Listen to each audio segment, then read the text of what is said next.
কালকে মাহফিল আছিল আমার ব্রাহ্মণবাড়িয়া কখনো বাউনবাড়িয়া আমি গিয়া কইলাম রে তোরা যে এই যে বাউনবাড়িয়ার ফলাফেন তোরা এটি কিতা লেখছ ফেসবুকও কতদূর কিতা লিখছি আমি তোরা ইন্ডিয়ার তারা কইতা যদি আইতে মন্ডায় কয় তো ওইটা বাউনবাড়িয়া দিয়ে আইব তো তেরা ফাইবা কি চিনিস কেসকি বাড়ি বিলে কিতা ইতান দিন সেই চালাইব বিলে কিতা কিতা এটি নাম মাইকে কোন যেত না নাউজুবিল্লাহ কোন কেন আসলে বাইনবার ফলাম এরকম এটান একটু এইরকমে আমি খালি কইছি তোরা বিলে এই কথা কইস কথা কইছি কি তাই তো কোন না আমি নমুনা দেখে আমি বারে ডরাই নিছি পরে আমি কোনো মতো ছুটাইছি আল্লাহ আল্লাহ তুমি আমার এই দেশটাকে হেফাজত করো এই দেশের স্বাধীনতা সার্বভৌমত্ব তুমি রক্ষা করো আমরা প্রয়োজনে কম খাবো কম ঘুমাবো কম বিল্ডিংয়ে থাকবো কিন্তু আমরা স্বাধীনভাবে বাঁচতে চাই ঠিক কিনা বলো কারো গোলাম হয়ে জিন্দগি করতে চাই না ঠিক কিনা বলো আমরা সব সময় আমার ঢাকাকেই আমার বাংলাকেই আমি বড় মনে করি দিল্লি কাম লাগলে আরো উপরে উঠে যাক আমার ঢাকা আমার প্রাণের ঢাকা আমার দেশ আমার বাংলাদেশ ঠিক কিনা বলো তোমার দেশ তোমার তো যেটা মন্দির এইটা আমার ফুট আতুইরা ল্যাংড়া কানা কুইরা তা আতাইয়া তাই আব্বা রাখবো আরেকবার ফুট এমবিবিএস ডক্টর হেফিলে আমার সাইয়া লাভ কি ঠিকও আমার ফুট আতুই রইল আমার ফুট আমার তা আমার আতাইয়া তাই আব্বা রাখবো তা আব্বা মুহ কথা লাগে থেকে আমরা রাখবো ঠিক আমার ফুট আমার দেশ আমার এই দেশের ভিতরে কোনো নাশকতাকারী কোনো অন্যায়কারীর জায়গা নাই আমি বলেছি এই বাংলাদেশে হিন্দুরা যত আরামে আছে মায়ের গর্ভের পেছনে সন্তানের তো আরামে থাকে না ঠিক কিনা কম তোমরা তো টের পাও না কিচ্ছু 5ই আগস্টের পরে আমি মুশতাক ফয়েজি আলেম ওলামাদেরকে নিয়ে প্রতিটা মন্দিরে মন্দিরে পাহারা বসিয়েছি আমি পুরোহিতদেরকে জড়িয়ে ধরে বলেছি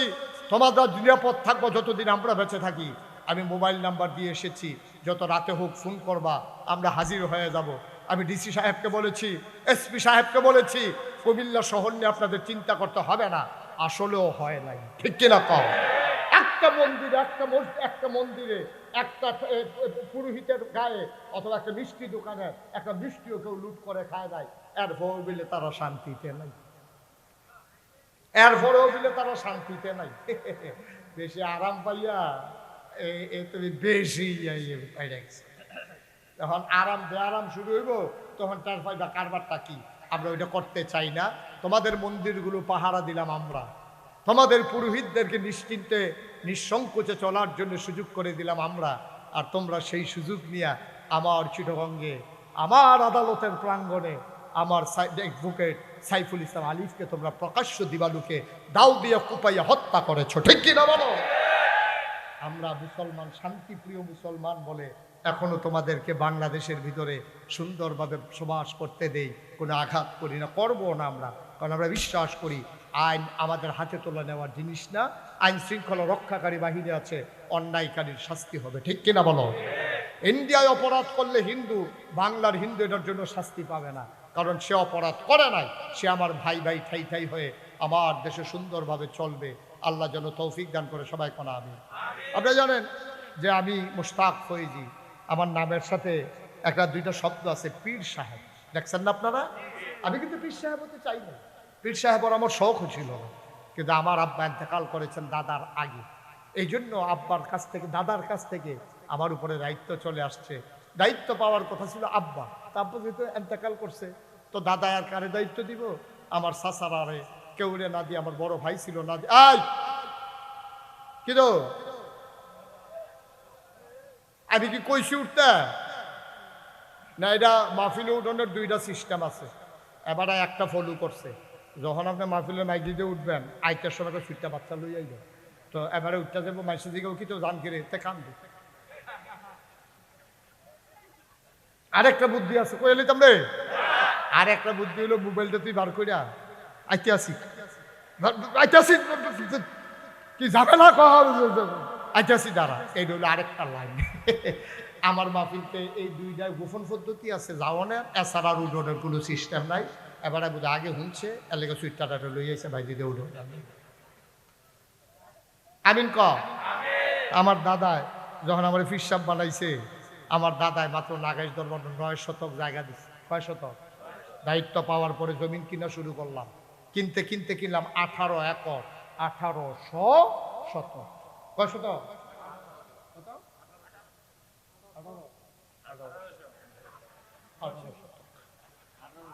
1800। মারহাবা কয় না রে।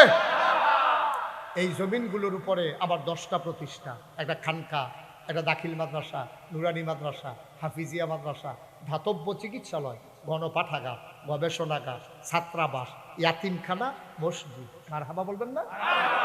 আমার মসজিদটা আগে ছিল না, টিনের ঘর ছিল। আমার যারা ইঞ্জিনিয়ার, আমার মুরিদ যারা আছে, বললাম যে একটা ডিজাইন করো, ওরা ডিজাইন করে নিয়ে আসছে। আমি বললাম এটা কত বড় মসজিদ? কত বড় কম যেত না, তবে এক লগে নামাজ পড়তে পারবো 6000 লোক। কয় হাজার? আমি ওরা করসত কি এটা বানাইতে কত লাগবো? 15 কোটি টাকা। যেমনি কইছে মনে 1500। আমি 15 কোটি টাকা তোরা যেমনি ঠেকটা বেহা করে কইছ, আরে বেড়া 1 কোটি টাকা জীবনে 15 কোটি টাকা কেমনে কিতা করো? নিয়ত করে নাই গেলাম। আমি মুস্তাক কইজি নিয়ত করলাম যে ইনশাল্লাহ 1 বছরে মাহফিল করে যত টাকা হাদিয়া পাই, পুরো 1 বছরের হাদিয়া আমার মসজিদে দিয়ে দেবো ইনশাআল্লাহ। আমি 25 লক্ষ টাকা 1 বছরে চুবাইছি, একখাটো করছি, কইরা সেটার পরে মসজিদে দিয়া কাম শুরু করছি। এই দোতলার ছাদ হবে রোজার আগে। এই পর্যন্ত খরচ করেছি 4 কোটি 35 লক্ষ টাকা। মারহাবা বলবা না? 4 কোটি 35 লক্ষ টাকা আজকে পর্যন্ত খরচ। আজকে দরবার থেকে এসেছি, 4 কোটি 35 লক্ষ টাকা খরচ করেছি। আমি দিছি 25 লাখ, তাহলে 4 কোটি 10 লাগাইলো কইতে কারাই দিছে হগিন নিবেদি ভিক্ষা করে যাইতে লইয়া কই দেখি কেন মসজিদ তো আমি কটা টাকা দিই না তো জান না, সব আনারা করতেন না। রিক্সাওয়ালা রিক্সা দাঁড় করাইয়া, সিএনজিওয়ালা সিএনজি দাঁড় করাইয়া আমি মালয়েশিয়া গেছি যখন মাহফিলে। আমি রাস্তা দিয়ে হাঁটতেছি রাতের 12টায়, এমন সময় দেখি বাংলাদেশের ফলাফাইন ডিউটি শেষ করে থতফাত করে যাইতে আছে। এটা কত দৌড় দিয়ে গিয়ে আবার ফিরে আইসে, আইসে আরে হুজুরে হুজুরে কি তা কর সমস্যা কি? হুজুর ওই 200 টাকা রাখছিলাম, কখনো মসজিদ রাত দিই। মারহাবা কয় না দিই? আল্লাহ করলে আমার মসজিদটা একতলার ছাদ যখন হয়েছে, ইঞ্জিনিয়ারে ডাক দিয়ে নিয়ে আলগাত কয় হুজুর ওই যে 15 কোটি টাকা কইছিলাম ওই তো না। আমি ওই কি তৈব 30 কোটি। আমি কোন ফিট আমারে হালাইয়া মসজিদ করতাম চাইলাম কি? আমার এই মসজিদটা আমার স্বপ্ন। আমি মাহফিলতে গিয়া মসজিদের ছাদে উড়ন লাগে, ওইটা সেরা চাই বন্ধুরা কি হয়েছে, কোনো রটমট ফোটা রয়েছে নি, সিমেন্ট বস্তাটা উদাম নি, তারপরে করে কোনো কিছু চুরি হওয়ার মতো আসেনি, সব চাইয়াটা ইয়ার পরে গিয়ে হুতি না, ঘুমাইতাম পারি না, হইতো তো ঘুম নাই। স্বপ্নে দেখি মসজিদ, খাইতাম গেলে চোখের সামনে মসজিদ বাইয়া উঠে।